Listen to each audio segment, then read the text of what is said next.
Alaikum, dear students, this is Khairul Islam before you. I hope that all of you are well by the grace of Almighty Allah in this critical situation. Dear students, all of you have gotten marks distribution and short syllabus. I think all of you are busy to your study for the coming examination. Dear students, today I will discuss about an important topic which is essential for all of you. The topic is narration. প্রিয় শিক্ষার্থীরা, আজকে আমি তোমাদের সামনে একটি passage narration নিয়ে আলোচনা করব। তো পেসেজ ন্যারেশন করার কিছু নিয়ম রয়েছে আর কিছু টেকনিক রয়েছে সহজভাবে করার জন্য। প্রথমত হচ্ছে, যখন তুমি পেসেজ ন্যারেশন করতে যাবে তোমাকে অবশ্যই যে পেসেজটা দেওয়া থাকবে মিনিমাম 2 থেকে 3 বার পড়তে হবে এই পেসেজটা বোঝার জন্য। কেন পড়তে হবে তোমাকে পেসেজটা? তোমাকে স্পিকার এবং লিসেনার অর্থাৎ যে কথা বলে এবং যে কথা শুনে সেটা যদি তুমি ক্লিয়ারলি বের করতে পারো তাহলে অবশ্যই তোমার ন্যারেশনটা অনেকটা হয়ে যাবে। তো প্রিয় শিক্ষার্থীরা, আমরা কথা না বাড়িয়ে আমরা এখন এই ন্যারেশনটা করাচ্ছি, সবাই একটু মনোযোগ দাও। The teacher said to the boy, শিক্ষক বালকটাকে বলল, why are you making noise in the class? তুমি কেন ক্লাসে গোলমাল করছো? প্রিয় শিক্ষার্থীরা, কথাটা কে বলেছে? শিক্ষক বলেছে। কাকে বলেছে? the boy। তাহলে এখানে স্পিকার the teacher আর লিসেনার হচ্ছে the boy। আচ্ছা, এরপর দেখো শিক্ষকের কথাটা শেষ হয়নি। কেন শেষ হয়নি? দেখো ইনভার্টেড কমা এখান থেকে শুরু বাট এখানে শেষ হয় নাই, তার মানে শিক্ষকের কথাটা আরো রয়ে গেছে। তো দেখো পরের লাইনটা দেখি, you are not attentive to your lessons। তুমি তোমার পাঠে মনোযোগী নও। তুমি তোমার পাঠে মনোযোগী নও। তাহলে ইনভার্টেড কমা এখানে দেখো শেষ। তাহলে আমরা বুঝতে পারলাম এখানে যে দুইটা বক্তব্য দিল, এখানে এই দুইটা বক্তব্য কে দিয়েছে? The teacher. অর্থাৎ স্পিকার হচ্ছে দ্য টিচার আর কথাটা শুনেছে কে? The boy. আচ্ছা, তাহলে আমরা সামনে আগাই। দ্য বয় সেড, বালকটা বলল, sir I am sorry. Sir আমি দুঃখিত। এই কথাটা কার? বালকের কথা। এখন বালকের কথা কি শেষ হয়েছে? দেখি আমরা শেষ হয়েছে কিনা। দেখো ইনভার্টেড কমা এখানে শুরু বাট এখানে শেষ হয়নি, তার মানে বালকের কথা আরো রয়েছে। I was asking for a pen to my friend। তো এখানে আবার ইনভার্টেড কমা শেষ। তাহলে বোঝা গেল এখানে যে দুইটা বক্তব্য রয়েছে এটা কে দিয়েছে? The boy. তারপর দেখো দ্য টিচার সেড, শিক্ষক বলল, be attentive and listen to me carefully। মনোযোগী হও এবং আমাকে সতর্কতার সাথে বা যত্ন সহকারে শুনো। এখানে যে বিষয়টা হচ্ছে আমরা মোটামুটি ক্লিয়ার যে এটা শিক্ষকের বক্তব্য আর কথাটা শুনেছে কে? The boy. প্রিয় শিক্ষার্থীরা, আমরা এখন কথা না বাড়িয়ে চলে পেসেজ নারেশনটা আগে করি। সবাই পড়ে থাকো। প্রথমে খেয়াল করো, এখানে দ্য টিচার হচ্ছে স্পিকার, কথাটা শিক্ষক বলেছেন, আমরা লিখব দ্য টিচার। এরপর দেখো আমি সেট টুকে চেঞ্জ করব। কি লিখব? যেহেতু ওনার প্রথম সেন্টেন্সটা ছিল why are you making noise in the class, এখানে কি রয়েছে? প্রশ্নবোধক চিহ্ন, উনি প্রশ্ন করেছেন। আর যেহেতু প্রশ্ন করেছেন এই সেট টু এর পরিবর্তে লিখব আমি asked, the teacher asked। তারপরে the boy এখানে আমি লিখব। তারপর দেখো এরপর আমি দ্য বয় এখানে লিখলাম। তারপর দেখো কাজ কি? এরপর কাজ হচ্ছে ইনভার্টেড কমা উঠানো। তোমরা মনে রাখবে যদি প্রশ্নটা WH ওয়ার্ড দিয়ে শুরু হয়, যদি প্রশ্নটা WH ওয়ার্ড দিয়ে শুরু হয়, যেমন WH ওয়ার্ড কোনগুলো? হোয়াট, হোয়েন, হুইচ, হাউ, এগুলো আরো রয়েছে। তাহলে অবশ্যই ইনভার্টেড কমা উঠে দিতে হবে WH ওয়ার্ড দ্বারা, যেহেতু এখানে হোয়াই রয়েছে আমি এখানে দেব হোয়াই। এরপরে সামনে আগাও, এখানে রয়েছে আর, তোমরা এই কাজটা করবা পরে, আমি এখানে তোমাদের বোঝার সুবিধার জন্য পরে লিখে দিলাম। সামনে যাও, ইউ, ইউ কোন পারসন? ইউ হচ্ছে সেকেন্ড পারসন, আর ইনভার্টেড কমার ভিতরে যদি সেকেন্ড পারসন থাকে তাহলে তা পরিবর্তিত হবে রিপোর্টিং ভার্বের অবজেক্ট অনুযায়ী। এখানে রিপোর্টিং ভার্ব হচ্ছে সেড, এর অবজেক্ট হচ্ছে দ্য বয়, তাহলে আমরা ইউটাকে চেঞ্জ করব দ্য বয় অনুযায়ী। এখন দ্য বয় এখানে আমি লিখছি না, দ্য বয় যেহেতু ছেলে তার পরিবর্তে আমি লিখলাম হি। তবে এখানে আরেকটা বিষয় লক্ষণীয়, যদি দুইজন থার্ড পারসন থাকে, অর্থাৎ দুইজন ছেলে অথবা দুইজন মেয়ে যদি থাকে, তাহলে অবশ্যই তোমাকে উল্লেখ করে দিতে হবে যে কে কথাটা বলছে। যেহেতু দ্য বয় এবং দ্য টিচার দুজনেই পুরুষ, এক্ষেত্রে আমরা উল্লেখ করে দিব। বয়ের পরিবর্তে যেহেতু হি লিখেছি, আমি এখানে অবশ্যই ব্র্যাকেটে বি উল্লেখ করতে হবে, দিলাম।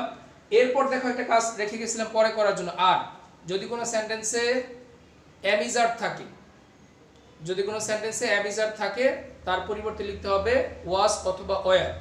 তবে কখন? যদি রিপোর্টিং ভার্ব সেড থাকে। আচ্ছা, আমি এখানে লিখলাম ওয়াজ। ওয়াজ কেন লিখলাম? এখানে যেহেতু ব্যক্তি একজন, ওয়াজ পরে বাকি অংশ লেখো, making noise in the class, full stop. এরপর দেখো 2 নাম্বার যে বাক্যটা রয়েছে শিক্ষকের, you are not attentive to your lessons. এই কথাটা কে বলেছে? অবশ্যই শিক্ষক বলেছে। যেহেতু এটা শিক্ষকের দ্বিতীয় বক্তব্য, শিক্ষকের পরিবর্তে এখানে দ্য টিচার না লিখে হি লিখবা, হি লিখে ব্র্যাকেটে দিবা টি। আর যেহেতু এটা ওনার দ্বিতীয় বক্তব্য, প্রথম প্রশ্ন করেছিল, প্রশ্ন করার পর এটা তার দ্বিতীয় বক্তব্য, আর এটা যেহেতু অ্যাসার্টিভ সেন্টেন্স সাবজেক্ট দিয়ে শুরু, তাহলে অবশ্যই এখানে অতিরিক্ত তোমাদের লিখতে হবে added that. He added that লিখলাম। এরপরে কাজ কি? এই পারসনটা পরিবর্তন করব, ইউ। ইউ হচ্ছে সেকেন্ড পারসন, পরিবর্তন কি হবে? রিপোর্টিং ভার্বের অবজেক্ট অনুযায়ী। এখানে রিপোর্টিং ভার্ব হচ্ছে সেড, তার অবজেক্ট দা বয়। তো দা বয় এর পরিবর্তে আমরা কি লিখব? হি লিখব, তবে ব্র্যাকেটে আমি উল্লেখ করে দিব বি। দেখো লিখলাম বি। তারপরে কাজ কি? দেখো এখানে রয়েছে আর। আর এর পরিবর্তে আমি একটু আগে বলেছি, আর এর পরিবর্তে ওয়াজ অথবা ওয়্যার হবে। যেহেতু এখানে হি রয়েছে আমরা লিখব ওয়াজ। হি ওয়াজ নট অ্যাটেন্টিভ টু। এখানে দেখো প্রিয় শিক্ষার্থী রয়েছে ইউ, সেকেন্ড পারসন, পরিবর্তন হবে অবজেক্ট অনুযায়ী, অবজেক্ট দা বয়। তবে যদি কোনো সেন্টেন্সে ইওর থাকে, যার সাথে পরিবর্তন করবা অবশ্যই তার পসেসিভ ফর্ম লিখতে হবে। এখানে যেহেতু ইওর সেকেন্ড পারসন, আমরা একে পরিবর্তন করব দা বয় এর সাথে। দা বয় হচ্ছে সাবজেক্ট, এর অবজেক্টিভ ফর্ম হচ্ছে হিম, আর এর পসেসিভ ফর্ম হচ্ছে হিস। তাহলে আমি এখানে লিখব টু হিস। হিস লিখব, ব্র্যাকেটে কি দিব? B lessons. শিক্ষকের কথা শেষ। এরপর দেখো দা বয় সেড, বালকটা বলল, অর্থাৎ শিক্ষক প্রশ্ন করেছে, বালকটা উত্তর দিয়েছে। আর মনে রাখবা, যখন কেউ কোনো প্রশ্ন করে, প্রশ্নের যখন তুমি উত্তর দিবা অবশ্যই রিপ্লাইড কথাটা উল্লেখ করতে হবে। দা বয় সেড, বালকটা বলল sir I am sorry, sir আমি দুঃখিত। তাহলে বালকটা শিক্ষকের প্রশ্নের উত্তর দিয়েছে। তবে আরেকটা কথা বলে রাখছি, এখানে যদি কোনো সেন্টেন্সে স্যার থাকে অবশ্যই সেখানে তোমাদেরকে রেসপেক্টফুলি লিখতে হবে অথবা উইথ রেসপেক্ট। তাহলে আমি লিখছি, দেখো কথাটা বলেছে কি দা বয়, স্যারের পরিবর্তে লিখবে রেসপেক্টফুলি। দ্য বয় রেসপেক্টফুলি, এটা কার পরিবর্তে লিখলাম? স্যারের পরিবর্তে। এরপর কি লিখতে হবে? যেহেতু প্রশ্নের উত্তর দিচ্ছে লিখতে হবে replied. The boy respectfully replied. এরপরে কাজ কি? এরপরে কাজ হচ্ছে এই ইনভার্টেড কমা উঠানো, আর এখানে ইনভার্টেড কমা উঠবে অবশ্যই দ্যাট দ্বারা। তারপরে সারের কাজ আমরা করে ফেলেছি। এখানে দেখো সাবজেক্ট হচ্ছে আই। আই হচ্ছে কোন পারসন? First person. আই হচ্ছে ফার্স্ট পারসন, পরিবর্তন হবে সাবজেক্ট। সাবজেক্ট রয়েছে দা বয়। দা বয়ের পরিবর্তে লিখব হি, তবে ব্র্যাকেটে দিব কি? বি উল্লেখ করব। এরপর এখানে রয়েছে দেখো এম। এখানে কি রয়েছে? এম রয়েছে। এম এর পরিবর্তে আমি লিখব ওয়াজ। পরে বাকি অংশ লিখে দাও, হি ওয়াজ সরি। তারপর দেখো প্রিয় শিক্ষার্থীরা, বালকের কথাটা শেষ হয়নি। আরেকটা সেন্টেন্স এখানে রয়েছে, I was asking for a pen to my friend. এই কথাটা বালক বলেছে, যেহেতু তার দ্বিতীয় বক্তব্য। এখানে আমরা কি করব? কথাটা বলেছে বালক, আমরা হি লিখব, ব্র্যাকেটে কি দিব? বি, অর্থাৎ দা বয় এর পরিবর্তে লিখব হি, ব্র্যাকেটে উল্লেখ করে দেব বি। যেহেতু এটা তার দ্বিতীয় বক্তব্য, আমরা লিখব added that. He added that. তারপর কি? আই ফার্স্ট পারসন, পরিবর্তন হবে সাবজেক্ট। সাবজেক্ট রয়েছে দেখো, সাবজেক্ট রয়েছে দা বয়, তার পরিবর্তে আমি এখানে লিখব হি, তবে ব্র্যাকেটে উল্লেখ করতে হবে বি। আবার এখানে রয়েছে দেখো ওয়াজ। আমাদের সহজ একটা টেকনিক বলে দেই, যদি কোনো সেন্টেন্সের মধ্যে ওয়াজ অথবা ওয়্যার থাকে, এটাকে যখন ডিরেক্ট থেকে ইনডিরেক্ট করবা, তার পরিবর্তে অবশ্যই লিখবা হ্যাড বিন। তাহলে আমি এই ওয়াজের পরিবর্তে লিখব হ্যাড বিন। হ্যাড বিন, বাকি অংশ লিখব asking for a pen to my. First person, পরিবর্তন হবে সাবজেক্ট। তো এখানে দা বয় রয়েছে, এখানে আমি লিখব হিজ, লিখব হিজ ফ্রেন্ড। হিজ লিখে ব্র্যাকেটে বি উল্লেখ করে লিখবা ফ্রেন্ড। তারপর দেখো প্রিয় শিক্ষার্থীরা, সর্বশেষ আরেকটা সেন্টেন্স রয়েছে, দ্য টিচার সেড, শিক্ষক বলল, be attentive and listen to me carefully. শিক্ষক কি বলেছে? এটা অবশ্যই শিক্ষকের উপদেশ। বি অ্যাটেন্টিভ, মনোযোগী হও, and listen to me carefully, এবং যত্ন সহকারে আমার কথা শুনো। তাহলে এই কথাটা শিক্ষকের উপদেশ। আর যেহেতু উপদেশ, আমরা কি লিখব? যখন কোনো সেন্টেন্স দ্বারা, ইম্পারেটিভ সেন্টেন্স দ্বারা উপদেশ বোঝায়, আমরা লিখি অ্যাডভাইসড। আদেশ বুঝাইলে অর্ডারড, অনুরোধ বুঝাইলে রিকোয়েস্টেড ইত্যাদি বোঝায়। তাহলে খেয়াল করো, আমি লিখব দ্য টিচার। এখানে যেহেতু উপদেশটা শিক্ষক দিয়েছে, লিখব দ্য টিচার। আর যেহেতু এই সেন্টেন্সটা দিয়ে উপদেশ বোঝায়, তাহলে আমরা লিখব অ্যাডভাইসড। The teacher advised. উপদেশটা কাকে দিয়েছে? বালকটাকে। তো বালকের পরিবর্তে আমরা লিখব হিম, তবে ব্র্যাকেটে কি দিব? বি। আর একটু খেয়াল করো সবাই, এটা হচ্ছে মূল ভার্ব। যখন কোনো সেন্টেন্স মূল ভার্ব দিয়ে শুরু হবে, সেটা হচ্ছে ইম্পারেটিভ সেন্টেন্স। আর মূল ভার্ব যুক্ত ইম্পারেটিভ সেন্টেন্সের ইনভার্টেড কমা উঠবে টু দ্বারা। তাহলে আমি এখানে এই ইনভার্টেড কমা উঠাচ্ছি টু দ্বারা। এরপরে কাজ কি?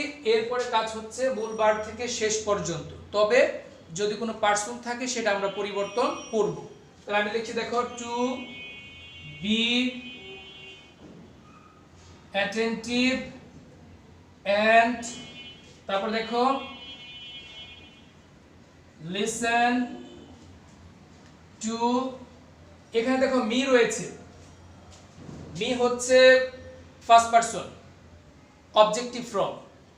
এটা পরিবর্তন হবে সাবজেক্টের সাথে। আমরা জানি ইনভার্টেড কমার ভিতরে ফার্স্ট পারসন থাকলে তা পরিবর্তন হয় রিপোর্টিং ভার্বের সাবজেক্ট অনুযায়ী। সাবজেক্ট রয়েছে দ্য টিচার। তবে এখানে আরেকটা বিষয় খেয়াল রাখবে, যখন তুমি সাবজেক্টকে পরিবর্তন করতে যাবে, তাকে অবশ্যই সাবজেক্ট বানাইতে হবে।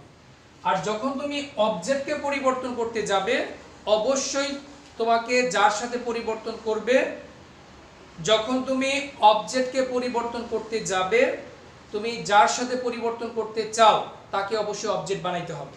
এখানে মি হচ্ছে ফার্স্ট পারসন অবজেক্ট, আর ফার্স্ট পারসন পরিবর্তন হয় রিপোর্টিং ভার্বের সাবজেক্ট অনুযায়ী। দ্য টিচার, এই দ্য টিচারকেও অবজেক্টিভ ফর্ম বানাইতে হবে। আর দ্য টিচার এর অবজেক্টিভ ফর্ম হচ্ছে হিম। টু হিম, ব্রেকেটে আমি দিব টি। আর সর্বশেষ কেয়ারফুলি। দেখো সবাই, লিসেন টু হিম কেয়ারফুলি। আশা করি এই প্যাসেজ ন্যারেশনটা তোমাদের অনেক উপকারে আসবে। তো প্রিয় শিক্ষার্থীরা, আশা করছি এখনো সবাই বাড়িতে সুস্থ রয়েছে, নিরাপদে রয়েছে। সবাইকে ধন্যবাদ জানিয়ে আমি আমার ক্লাস এখানে শেষ করছি। Thank you all.